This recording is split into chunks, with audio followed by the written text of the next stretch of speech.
So you want to go foundationless. Well, I'm going to show you how I do it. I use fishing line. I'll tag a video down in the description of how I do the fishing line. There's 2 or 3 different variations. If you want the double X, I don't know if you can see it real well. There's an X that crosses in the middle there, and then another one up toward the top, and then there's 2 or 3 different ways you can do this.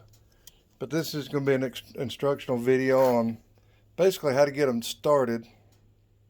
And what I do in the wintertime, I will melt, got a nice roaring fire going, I'll melt rendered wax, which I'll link the video to the solar wax melter down in the description too. But all I do is melt a little pan of wax. Don't put a lot in it.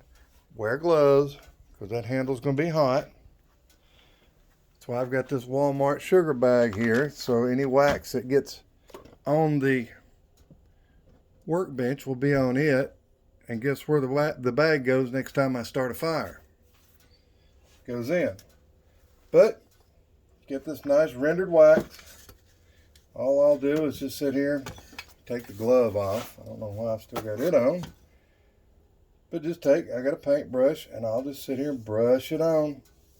What I've done is took the cleat bar, broke it off, because you wedge your foundation, your right cell, if you're going to use plastic foundation, in with it, staple it in. Well, all I've done is broke it off, turned it straight up and down, and brad nailed it in.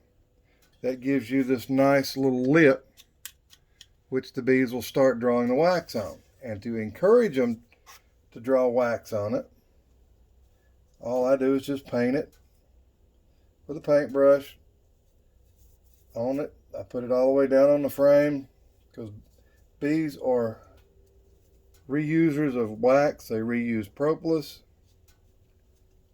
Just leave some propolis or some wax out on top of your hive and go back in a day or so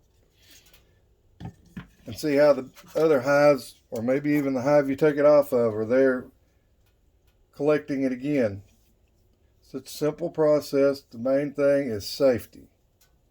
Don't put too much wax in it that it'll boil over. Stay in your workshop. Stay on top of it.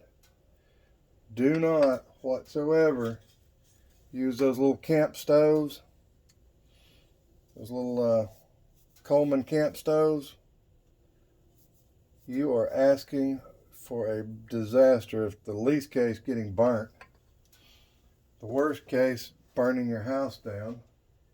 I don't have mine handy, or I'd show you what I'm talking about, but it's just a little green bottle. It's got the little stove eye top on it, and you can cook on it. Yeah, don't do that.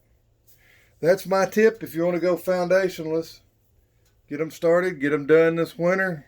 Get them in the hive at the right time in the spring when bees are really building up, and those nurse bees, when they first hatch, after they take care of the young for a little while and they get into the wax drawing phase around day 9 to 12, get them to working on drawing you some frames. I'm going to show you a couple that I started this year,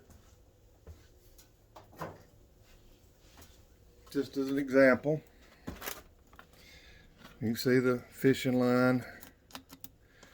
You can see the fishing line through here. But typically, the first year, this will be what you'll get. They'll tag it in on one side, maybe the bottom. You can see where that one had a couple queen cells in it. Same thing, they tag it to the sides. Sometimes they'll finish it, sometimes they won't.